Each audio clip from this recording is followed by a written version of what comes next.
देश के प्रति नागरिकों का क्या धर्म होना चाहिए? तो गणतंत्र का मतलब यही है कि हम सब मिल करके, जैसे शरीर में जैसे कई सिस्टम्स है, कई सिस्टम मिल करके शरीर को चलाती है। नर्वस सिस्टम है, रेस्पिरेटरी सिस्टम है, सर्कुलेटरी सिस्टम है, इस तरह से कई सिस्टम शरीर के, इम्यून सिस्टम है, ये सारे सिस्टम्स मिल करके शरीर को स्वस्थ रखती है। ऐसे देश के विभिन्न अंग के लोगों को आपस में एक समझ के साथ काम करना आवश्यक है। जैसे बिजनेस इंडस्ट्री है, व्यापारी है, उद्योगपति है, और जो मैन्युफैक्चरर है और किसान है, जो पैदा करता है, प्रोड्यूस करता है, उपज करता है, और जो व्यापार करता है, इन दोनों में असमंजस रहे तो गणतंत्र नहीं चल सकता। ऐसे ही राजनीति है एक तरफ से, दूसरी तरफ से अर्थव्यवस्था है, इन दोनों में टकराव हो तो नहीं चलेगा। और न्यायालय है, न्यायालय और राजनीति में टकराव बन जाए तब भी नहीं चल पाएगा।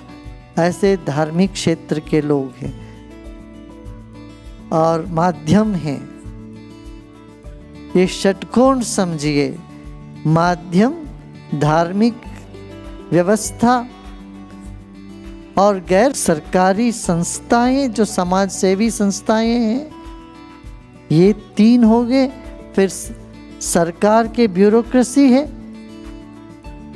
और राजनेता, इसको अलग ही गिनते हैं। ब्यूरोक्रेसी है, फिर राजनेता है, फिर न्यायपालिका है और माध्यम है। अब तो 7 हो गए। ये सातों जो समाज गणतंत्र के मजबूत स्तंभ है, ये सातों स्तंभ मजबूत रहेगा तो गणतंत्र टिका रहेगा। और इन सातों में आपस में मेल भी होनी चाहिए, दूरी भी होनी चाहिए। यदि धार्मिक लोग और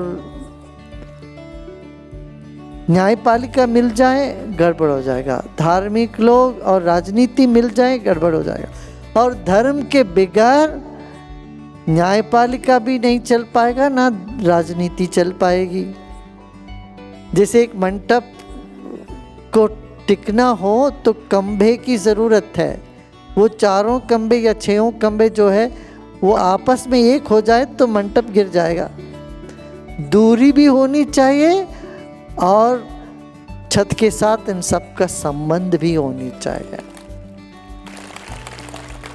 वो संबंध, आपस में संबंध होने से, देखिए एक जब भी कोई मंडप देखेंगे 2 स्तंभ के बीच में एक संबंध होता ही है, उसके ऊपर ही छत बिठा सकते हैं।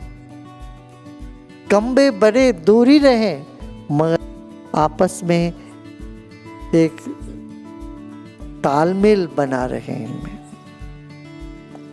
ये आवश्यक है।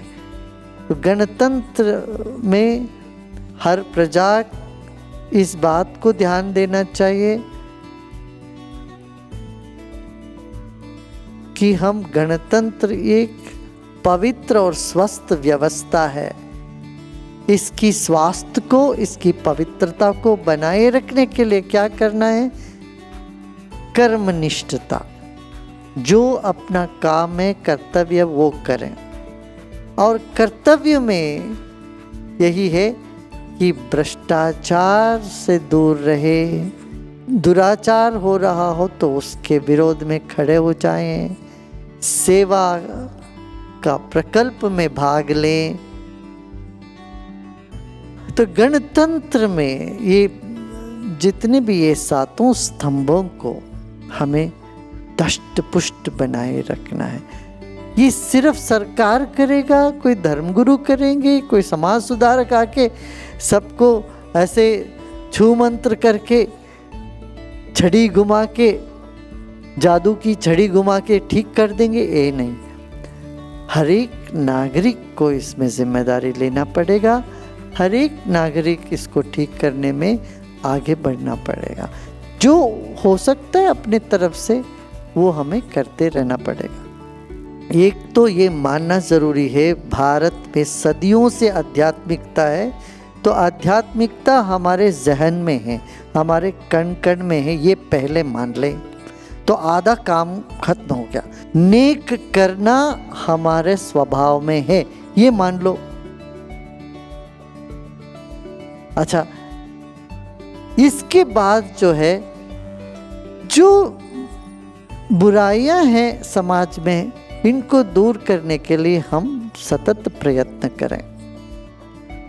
जातिवाद है, इसको दूर करने के प्रयत्न करें। और सबसे बड़ा विकार मनुष्य में, जीवन में जो है, वो नफरत है, द्वेष है, इसको दूर करने का प्रयास करें। क्रोध पर काबू लाने का प्रयत्न करें। दूसरों को समझने की चेष्टा करें। इस तरह से हम अपने भीतर जो गुण पड़े हुए हैं, इन गुणों को उभारें और दोषों को दूर करने के लिए प्रयत्न करें। और ये दोनों काम जो है, योग और ध्यान से संपन्न हो जाता है। दोष दूर हो जाते हैं, गुण उभर आते हैं। योग के शरण में जाएं, योग, ध्यान, समाधि ये लगाइएगा, इससे बहुत बड़ा फर्क जीवन में आ जाएगी। अच्छा, साथ ही साथ सेवा का प्रकल्प जीवन में ज़रूर जोड़ना चाहिए। ज्ञान में रुचि रखें तो आप पाओगे जीवन में इतनी पूर्णता आएगी, आपसे समाज में एक नई खुशबू फैलेगी।